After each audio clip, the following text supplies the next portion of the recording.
Welcome to this episode of the Making Money Personal podcast. I'm Liz, here with Terry. Hello. And we're excited to introduce today's guest, another wonderful guest from Granite Edvance, Micha Sabovik. How are you doing, Micha? I'm doing great. Thanks so much for having me. Well, thank you so much for coming on. We're so happy to have you here. For plenty of people who've been listening for a while, we've had a lot of guests from Granite Edvance on, and you guys have been gracious to cover topics from lending, scholarships, and all this kind of stuff. So today's episode, we kind of want to bring in, I guess there's been some changes to the student lending program, the federal lending stuff, and that's your expertise. But before we get into that, we'd love to hear a little bit about your role at Granite Edvance, what you do, how long you've been there. You just share some of that for our listeners? Of course, thank you. And thanks so much for having me.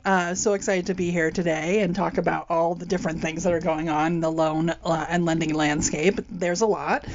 So I have been at Granite Edvance for just about a year now, and I am the Vice President of Growth and Lending Solutions. And I love the solutions part of my title because I get to, along with my wonderful colleagues, like dream up loan programs to help our New Hampshire community members. Awesome. So you're part of in the role of like coming up with new solutions. And Yes. Yes. Awesome. Absolutely. So how long does something like that take? That's a great question. When you at that level, when you're talking about strategy, like your brain can never be off, right?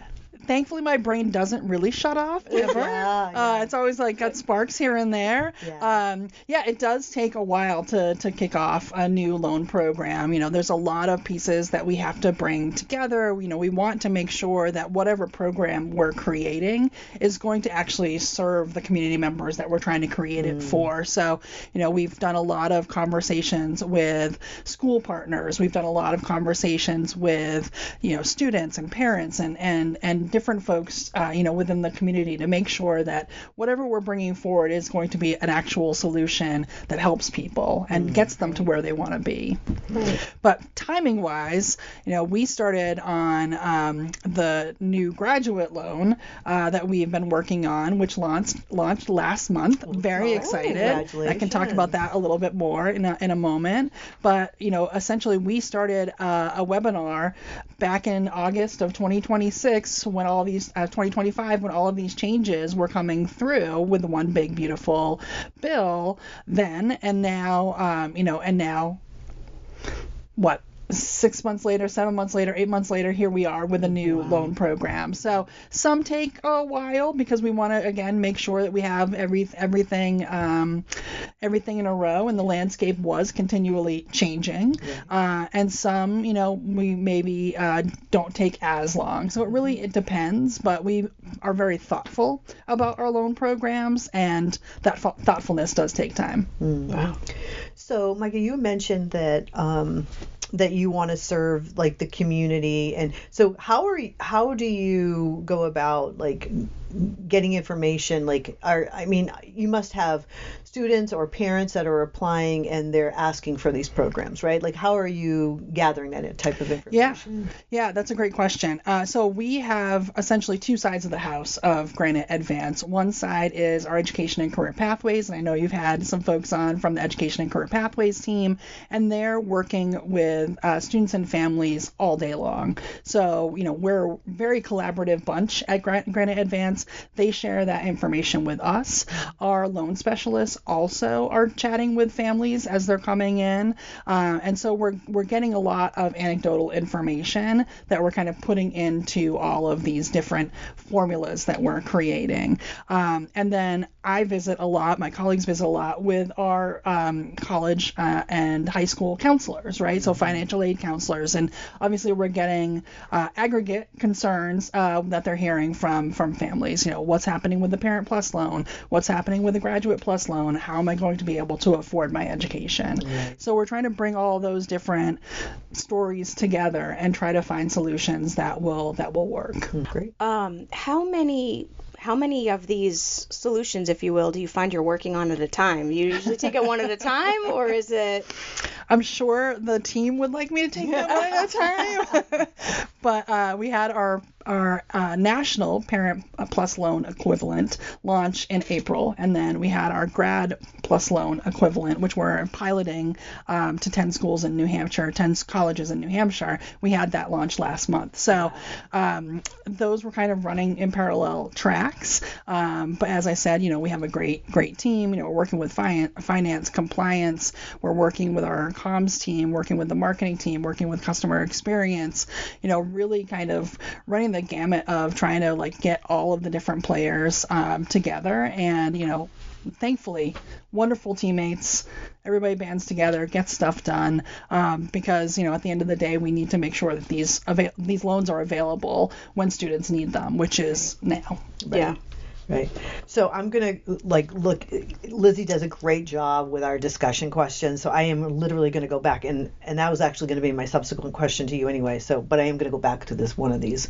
It says, what do these changes mean for the undergrad students and what might they mean for the graduate students? Because I've heard you say that a couple of times now that you actually have a program now for graduate students, which I'm really interested to learn more about. Yes. So on the undergrad side, the most impact is probably going to be felt on the Parent Plus loan and the caps that are now on the Parent Plus loan for new borrowers as of July 1st, 2026. So next month, July 1st, 2026. That's crazy. These will go into effect for new borrowers. Current borrowers, folks that already have the Parent Plus, you have 3 more years or until you finish your degree, your student finishes their degree, you can still take Parent Plus at the current level. So that's where it gets a little confusing for folks because there are literally 2 different sets of rules happening right now. Mm-hmm. So if you're already in school, your parent has already taken out a Parent Plus loan, the limits and the parameters that you came in under, those still apply to you for at least the next 3 years or until you finish your program. There are some other caveats, so I don't want to just say that those are the only 2 requirements, but those are the main ones. Mm-hmm. For folks starting a new program, so let's say new freshmen as of the fall of 2026, they will fall under new rules. So parents wanting to take out a supplemental loan for their student to help offset the cost, they used to be able to take out a loan that would cover the full cost of attendance. So the student would get, their scholarships, their grants, their work study, any federal loans, and then many parents would take out whatever was left for that student. So now the maximum amount per student per total parent coupling, there are layers of complexity. Right, I'm sure. Yes. So I'll try to just keep it high level. The limit now is $20,500 per year. Okay. And that in most cases will be okay for the freshman year, sophomore year, junior year. When you get to the senior year, now we're bumping up against the overall cap, mm-hmm. which is $65,000. So these are per child limits. So think about, so 20,000, 20,000, 20,000.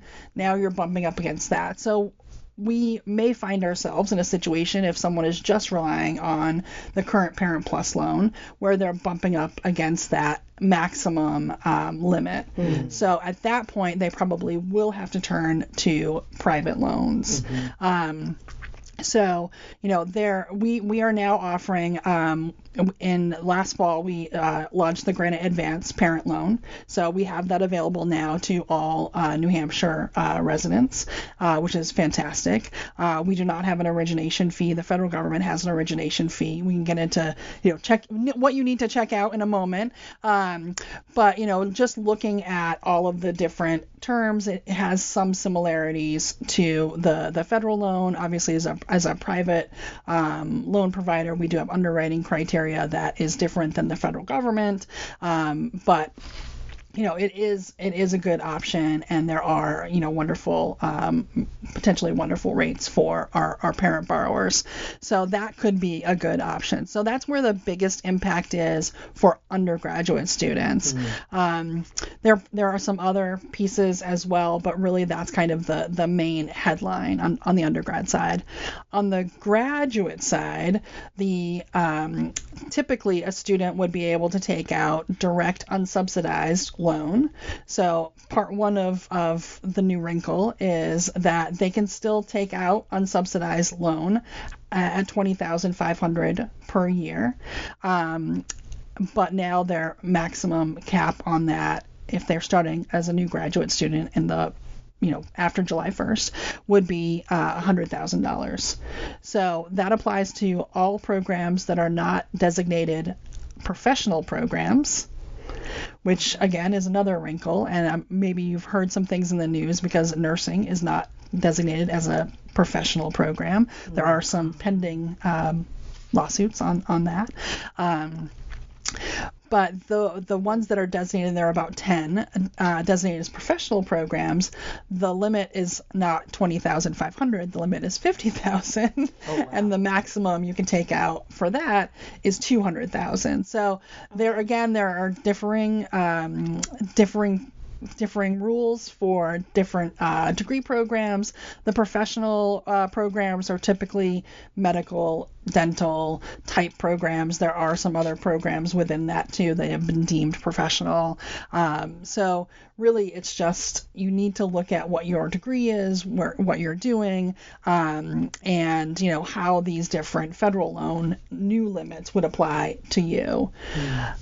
In addition to that, graduate students previous to the One Big Beautiful Bill, OB3, had the ability to take out a graduate plus loan. So on top of the direct federal loan, they had another opportunity to take out a graduate plus loan.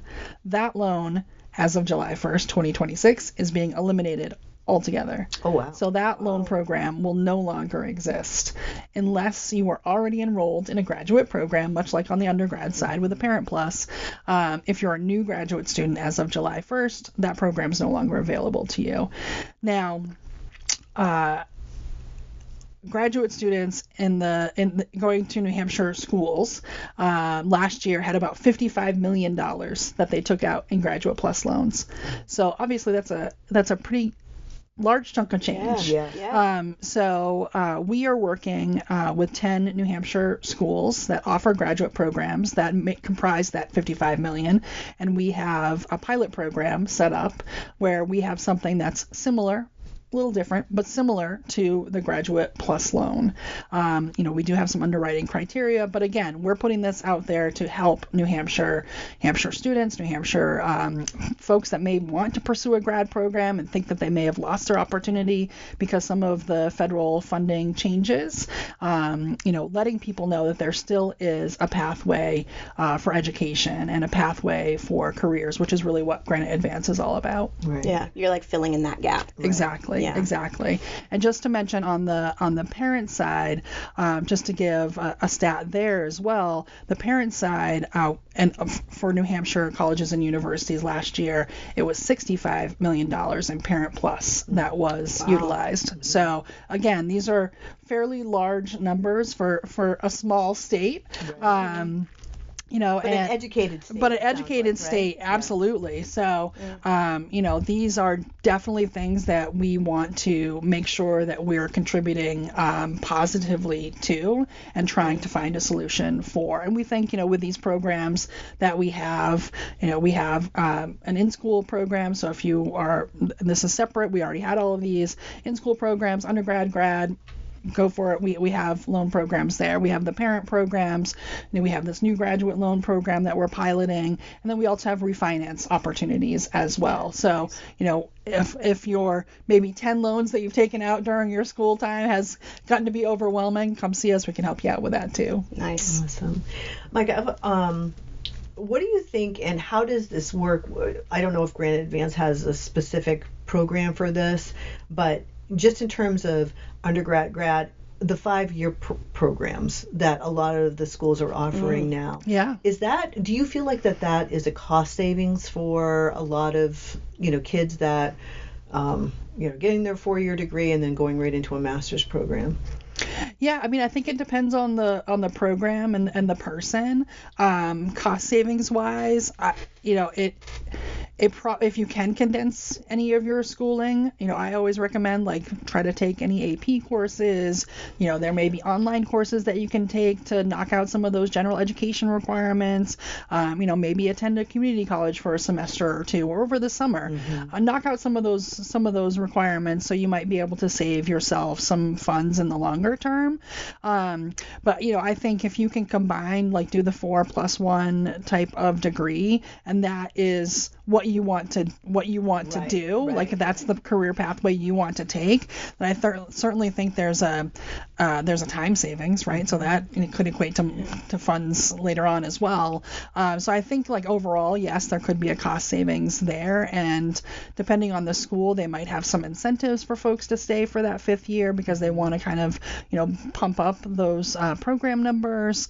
So I think potentially yes, it depends, but always good to explore all your options, right, for sure. So in an instance like that would be just contacting Granite Edvance, right? Just in terms of the financial aspects of it and asking those questions, right? So absolutely. I encourage folks to reach out to Granite Edvance if you have any education, career pathway type questions, loan funding questions, reviewing financial aid letters. We have our education and career pathways team is outstanding. If you need help with your FAFSA, you're not alone. You have a trusted resource in New Hampshire, in Granite Edvance, and really, we want people to make sure that they're utilizing us as a resource. Our services are free. We are mission-based. That is our charge, to help the students and families in New Hampshire find their career pathways and educational funding and educational opportunities. So we really want to make sure that people know that. We partner with a lot of other nonprofits as well. We're partnering with Vermont, they're called VSAC. That's their lending arm in Vermont. They just rolled out this program. It's a free app called Award Advisor. So you actually can take your financial aid letter, take a picture of it, it will scan it, it will put it in common terms.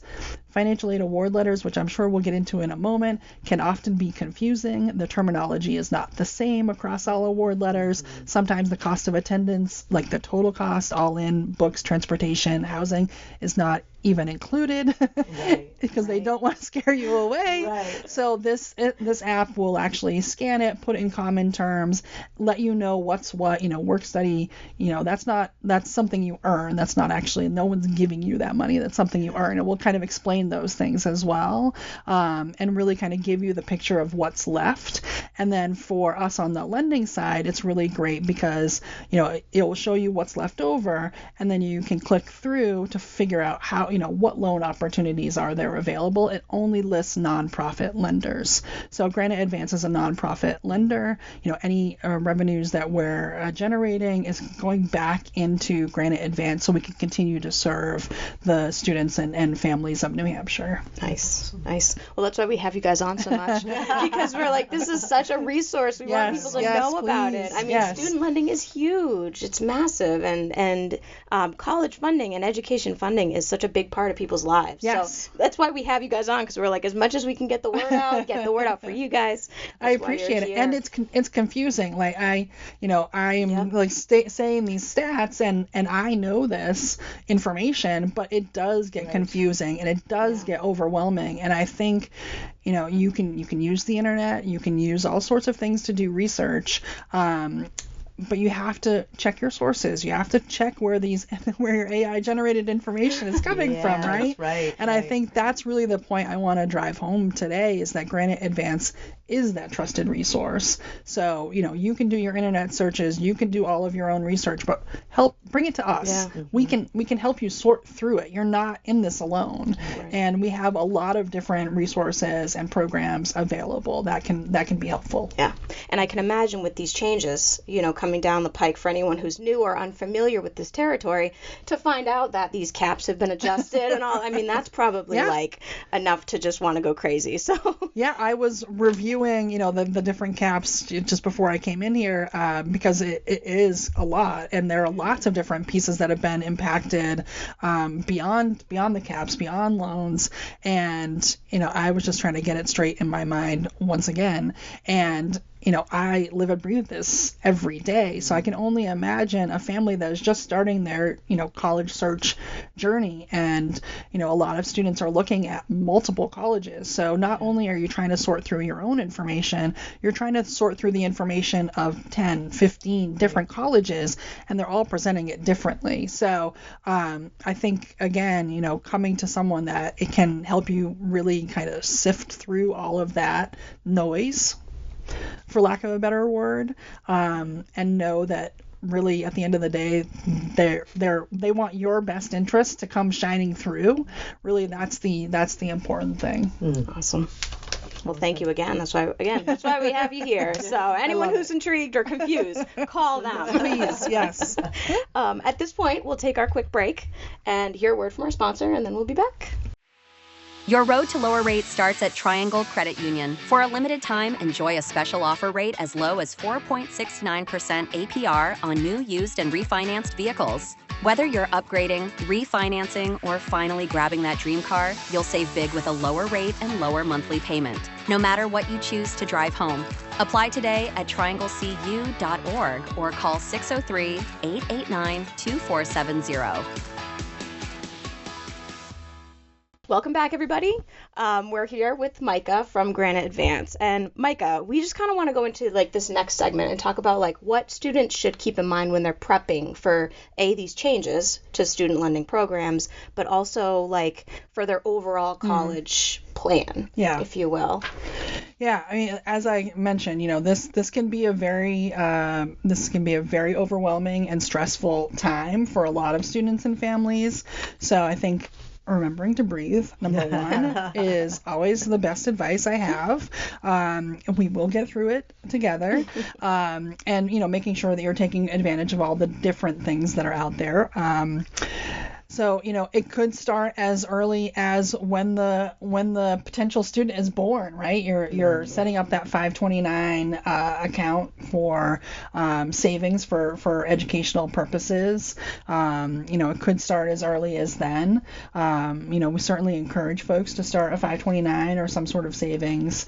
Anything that you can save is money that you don't have to take out in loans. So we certainly encourage students to do that, families to do that. Really kind of looking at all of the different colleges and what they actually cost. You need to figure out some of the things that you're maybe not seeing on paper. You need what's the transportation to get back home? If you're going out of state, what will you need a car? Are you planning on getting an internship at some point? So will you need other clothing? All those little things, they certainly add up. So you need to kind of think about big picture and not stay just focused on, okay, this is the cost of attendance of the school, this is all I need. Books are going to vary from semester to semester, and if you're in one of the sciences, those, if they are still using books these days, those books are expensive. Maybe it's just a PDF now. I still read books. But you need to factor all of that in. I would say the FAFSA typically opens in October. It opened a little earlier this past year, but in October, it typically opens. That's the free application for student financial aid. We encourage everyone to fill that out because that makes you potentially eligible for various scholarships. Definitely makes you eligible if you qualify for federal loans. Could be federal work study. If you are low income, it may qualify you for some other grants. Some scholarships, some schools use that for their awarding process as well. So, they're looking at your SAI, the Student Aid Index. It was estimated family contribution when I went to school. So that for the older folks, EFC is now SAI, but they're probably calculated a little bit differently now. But fill out that FAFSA. Look for scholarships. There are lots of different scholarship opportunities. We have scholarships at Granite Edvance as well. But the New Hampshire Charitable Foundation has scholarships. Your school counselor in high school can probably tell you about different scholarships. But start planning as early as you possibly can. Financially, and also to take some of the stress out of it. Maybe you start casually looking looking at schools in your sophomore year rather than trying to visit 25 schools in your junior year. That's great. The Common App certainly makes things a lot easier now to apply to schools when you're actually filling out the application process. You also should ask if there are application fee waivers. There are some colleges that offer that. And not everyone is going to college, and that's absolutely fine. We also talk with folks about, what trade schools are available, what community colleges, maybe do you want to start off at, maybe you just want to get your associate's degree and get started. What are the other vocational schools that you might have an aptitude for? So, we're agnostic about where people continue their education. We just want them to have the opportunity to continue their education if that's what they want. Yeah. No, that's a great point. I know for I have two daughters, and the most recent, she just graduated in December, but we traditionally started the college hunt in June and as a junior. And I'm like, why didn't we start earlier? Yeah. I kind of feel like she didn't get into her wish school. She got waitlisted. Okay. And I'm wondering too, I know that every school is different and all the parameters would be different, but I'm like, if she had started earlier, maybe had met admissions counselors earlier, Micha, then maybe they could have looked at where she, what classes are you taking and how do you get in here? You know what I mean? Like, that's probably a great resource for the student and the parents to start a little bit earlier. Yeah, I definitely agree with that. And schools do keep track of how often you visit. They're trying to assess your interest in them as well, right? So they're checking the email interactions. They're checking everything that they can possibly check to gauge your interest. And it may or may not factor, depends on the school. But, to get that counseling ahead of time straight from the school. I had a friend whose son did not get into his top choice because he didn't take a certain class. Like it really came down to that he didn't take a certain class that was actually required for him to be in the major that he wanted to be in at this school. And had he had the opportunity to speak with someone, or made the opportunity to speak with someone, maybe he could be going to the school that he wanted to go to. So yeah, I think getting out ahead as early as possible will relieve some of that stress, and just making sure that you've put yourself in the position to succeed, right? That's really all any of us want. Like, let's put ourselves in the best position to be as successful as possible, and getting out ahead, doing your research, talking with folks that have been through the process. All of those things can maybe help ease some of the stress and tension, and really kind of set you up to go down a path where you're not overwhelmed. You're going to take it one step at a time, and in the end it will be fine because all these other people got through it as well. Right. And with a resource like your team, absolutely, you can rely on that for the help. You are pushing the Granite Edvance again. Liz has spent a lot of time on that website. She knows exactly. I love it. I'm sounding like a broken record these days. Okay. Oh, you got this one? Yeah, I do. Micha, what are some of the most important features students should consider when shopping around for lending options? Yes, that is a great question, and we have amazing customer experience, loan specialists that can help you kind of walk through, our loan program, our application. But before you even get to us, I really want folks to kind of just look at the landscape. There are lots of different resources out there to compare and contrast loan programs.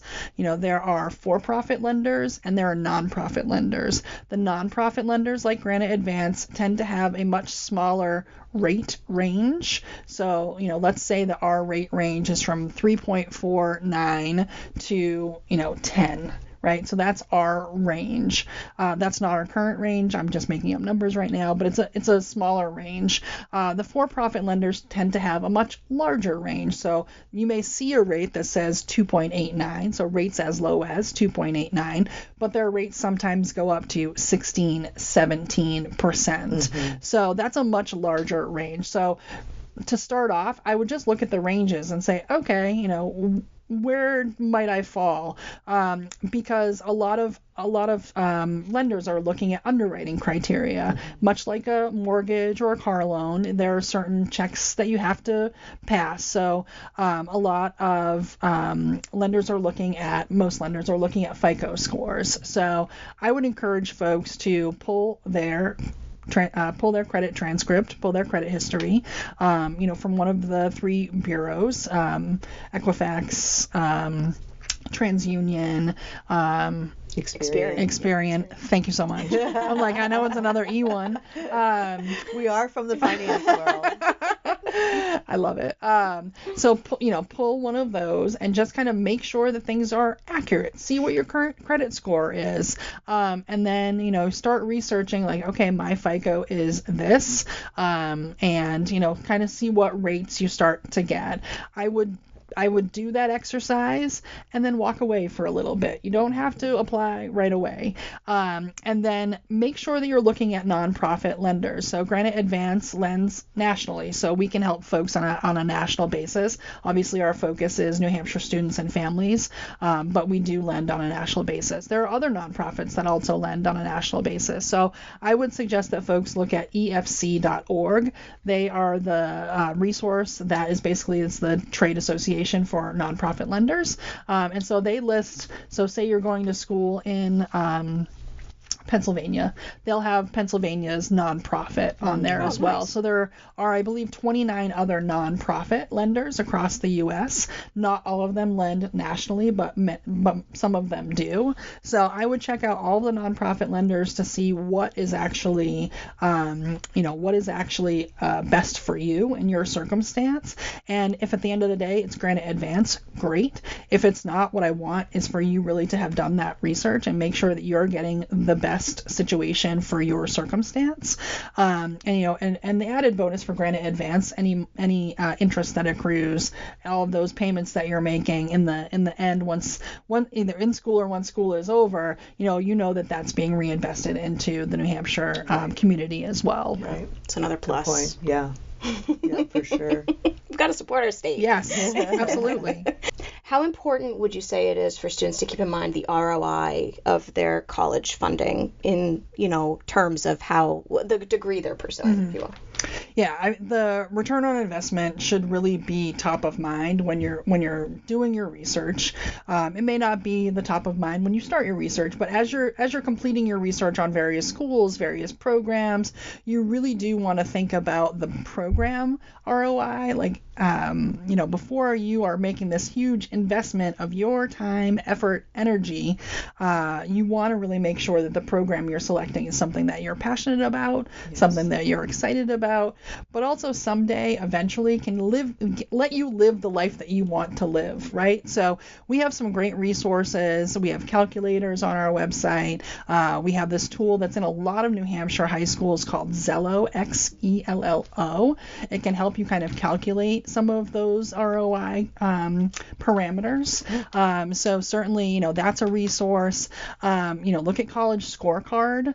That is a governmental website that lets you know, like, kind of the health of the university. It lets you know the graduation rates, the amount of debt that students who graduate from that university or folks that attended that university have. Schools need to report to the government on all of those pieces. So I would check that out as well. So you're looking at the program ROI to kind of calculate if you taking out loans or other products to help you pay, making sure that investment is worth it. But I think, to start off, you have to make sure it's something that you're excited about. Yeah. Right. Yeah. It's got to be something that you're drawn to begin with. Absolutely. Yeah. Because if you're not going to put the effort into it, right? So it might be like just, fait accompli that it's like, oh, well, this didn't work out because maybe you weren't excited about it to begin with. Right. Very real thing. Oh, that's good. Good stuff. Okay, well, I've got the last question. So, Micha, how can people get in touch with you or your team? You've shared a lot of great content today, so I'm sure that our listeners are like, "This is great. How do I follow up?" So, what would you recommend? Yeah, so I think our website is probably the easiest access point for us. It's graniteedvance.org. That's granite as in the Granite State. And then Edvance, so EDVANCE.org. And, we have a newsletter sign up at the bottom. That's another great way to stay in touch. We do, live on all the social media sites as well. We have our, we have telephone, we have email.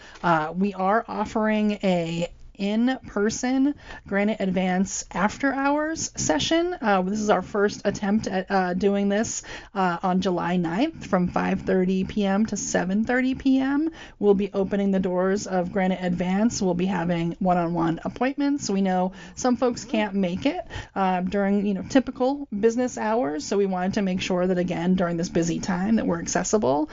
We are also now offering Zoom virtual appointments again, so if you can't make it into the office physically, we have other ways for you to connect with our loan team. Our education and career pathways team is going to be joining us for the Granite Edvance after hours event as well. Nice. And I'm thinking about getting pizza. So but yeah, I think the newsletter to start, go to the website, sign up for the newsletter. We send that out on a monthly basis, and really kind of just track what we're doing, what events we're holding. But any way that you want to get in touch with us, we're probably available. We try to be as accessible as possible. Wonderful. Awesome. Thank you so much. Awesome. Thanks for having me. Yeah, thanks for joining us. Thanks for tuning into the episode. If you liked it, like and subscribe. Follow us on Facebook, Instagram, and all our social media channels. Special shout out thank you to Triangle Credit Union, our sponsor. Any of our subscribers, we're thankful for you. And catch us next time on the Making Money Personal podcast.